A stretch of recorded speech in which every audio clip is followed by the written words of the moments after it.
Assalamualaikum warahmatullahi wabarakatuh. Selamat pagi, salam sejahtera untuk semuanya. Anak-anak, jumpa lagi dengan channel Pak Ismail untuk belajar IPA.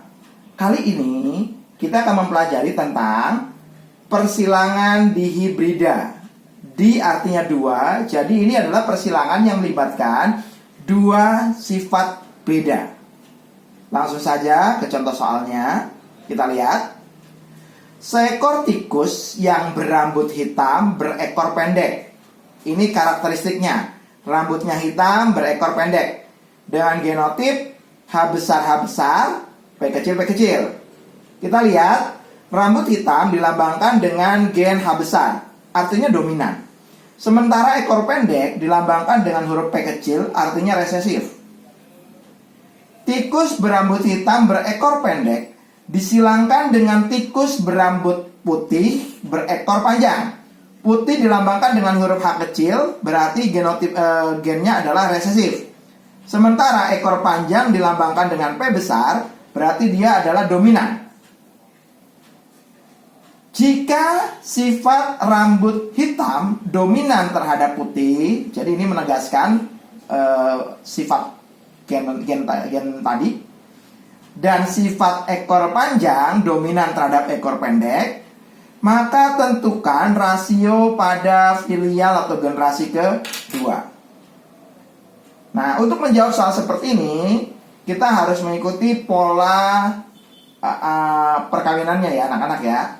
Jadi seperti biasa, untuk memudahkan, Bapak tulis genotipnya dulu. Tadi Bapak sebutkan ya untuk menjawab soal ini. Oke. H besar untuk sifat gen rambut hitam. H kecil untuk sifat rambut putih. Ya, seperti itu. Kemudian P besar untuk sifat ekor panjang. Sementara P kecil untuk sifat ekor pendek. Ya, seperti itu. Ya, ini gen-gennya. Lanjut, kita ke pola hibridanya atau perkawinannya. Kita mulai dari parentalnya P, ya, di mana induk jantan adalah di sini disebutkan hitam pendek. Hitam pendek. Ya, dengan genotip H besar, P kecil. Disilangkan dengan induk betina ya yang berambut putih berekor panjang. Jadi putih panjang. Oke, genotipnya adalah ini H kecil, P besar. Oke. Lanjut ya ke persilangannya anak-anak. Ketika individu itu akan berfertilisasi, maka akan keluar gamet-gametnya. Kita lihat. H besar karena sama H besar saja. P kecil karena sama P kecil saja. H kecil karena sama H kecil saja. P besar karena sama P besar saja. Sehingga kita mendapatkan generasi F1 ya dengan genotip H besar ketemu H besar, H kecil. P kecil ketemu P besar, ingat yang dominan mengalahkan yang resesif. Jadi kita tulis P besar, P kecil. Nah, inilah genotip generasi F1. H besar, H kecil, P besar, P kecil. Nah, bagaimana fenotipnya? Kita lihat. Tadi hitam mengalahkan putih sebagai yang resesifnya. Sementara ekor panjang dominan terhadap pendek. Jadi genotip generasi F1 H besar H kecil, P besar P kecil ini 100% adalah tikus yang berambut hitam dan berekor panjang. Seperti itu. Ya. Paham ya anak-anak ya? Lanjut. Nah, kita lihat pertanyaan berikutnya. Bagaimana rasio fenotip generasi kedua? Nah, untuk mendapatkan fenotip generasi kedua, sesama generasi F1 disilangkan dengan sesamanya. Jadi, generasi anak PSF1 ini berubah menjadi P1. Nah, seperti itu, ya. Di mana jantannya, ini genotipnya hitam panjang, ya, hitam panjang, oke. Ya. Dengan genotip yang ini H besar H kecil, P besar P kecil, oke. Disilangkan dengan betinanya yang sesama juga, ini hitam panjang,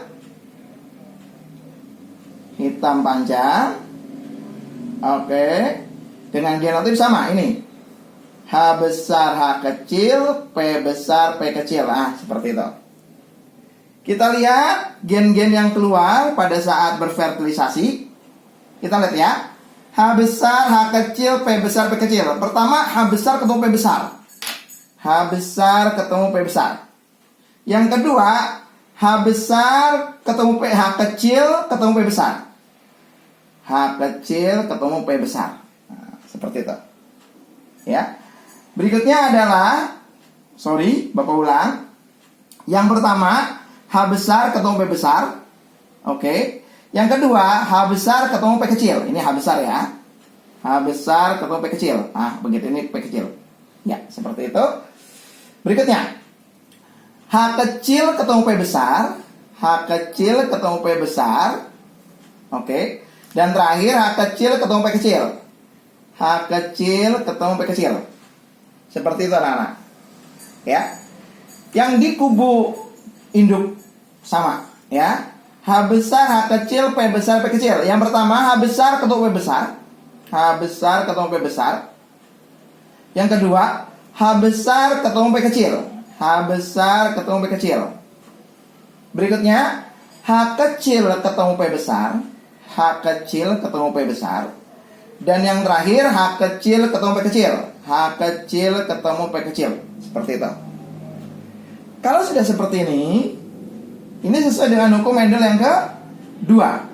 Gen-gen yang keluar pada saat berfertilisasi akan berpasangan secara bebas dan acak.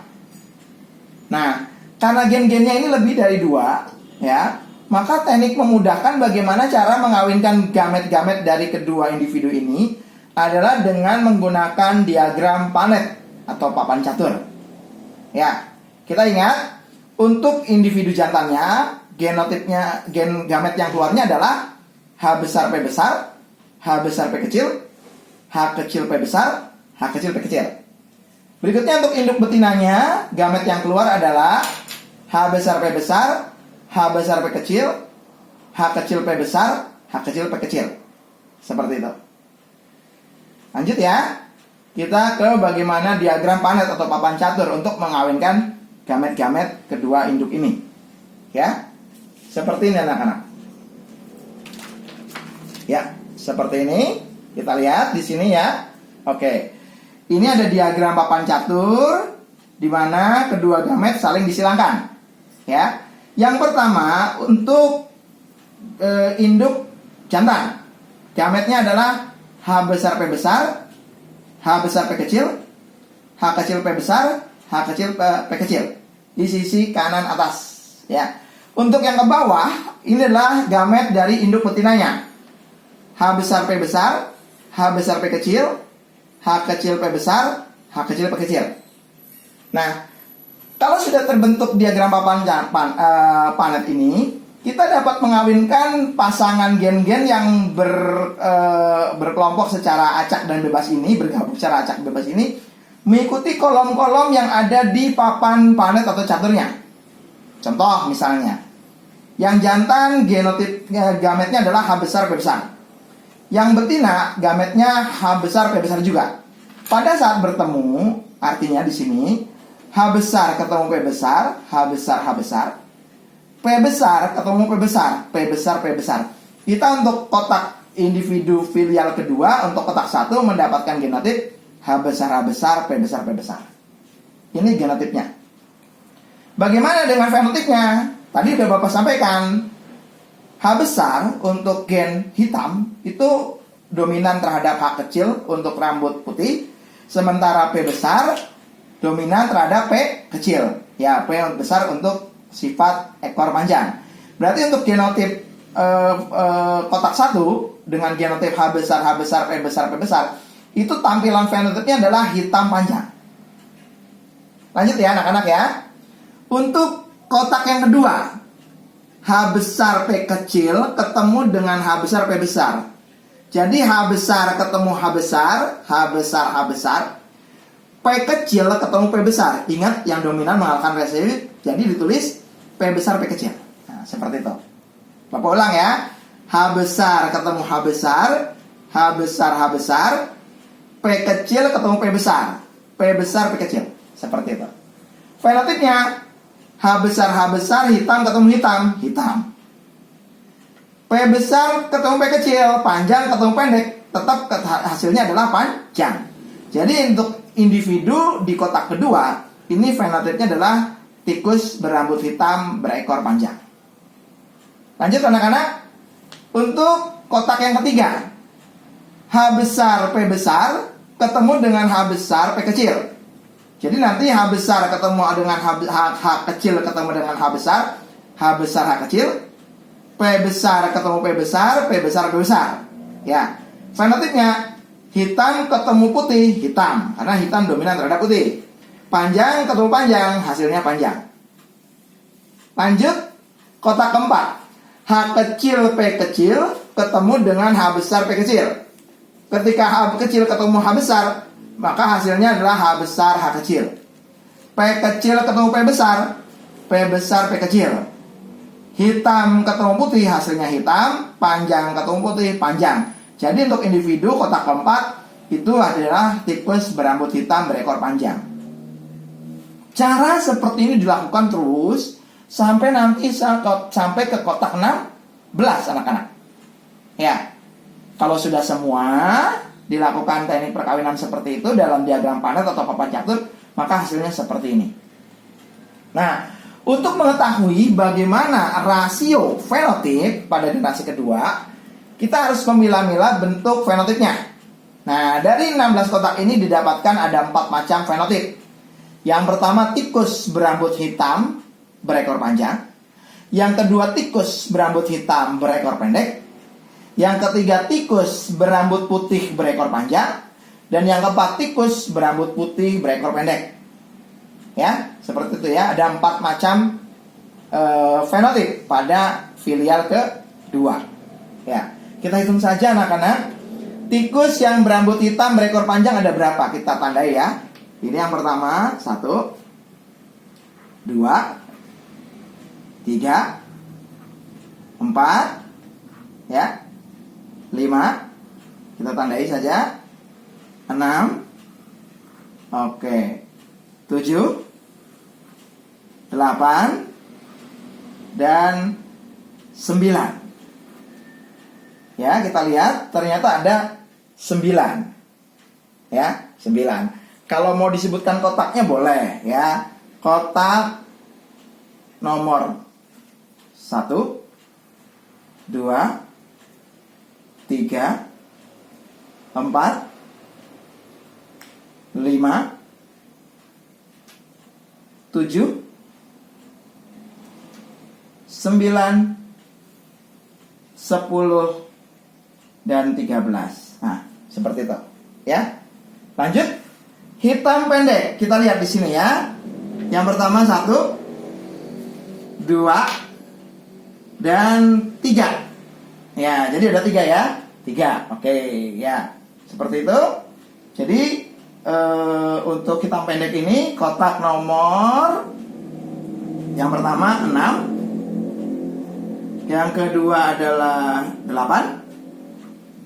Yang ketiga adalah 14. Iya, seperti itu. Lanjut. Untuk tikus putih berambut putih ekor panjang, kita lihat ya. Tikus berambut putih ekor panjang. 1, 2, 3. Oke, ternyata ada 3. Ini kotak nomor 11, 12, dan 15. Dan terakhir, untuk tikus berambut putih berekor pendek, kita lihat hanya ada 1 kotak, yaitu kotak nomor 16 saja. 1. Ya, kotak 16 ya.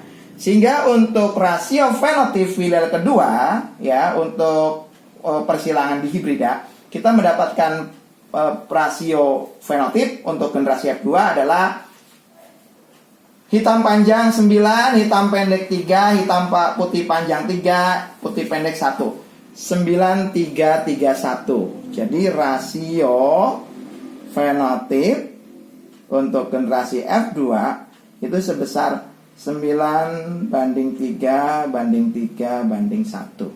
Seperti itu. Jelas anak-anak ya? Paham ya?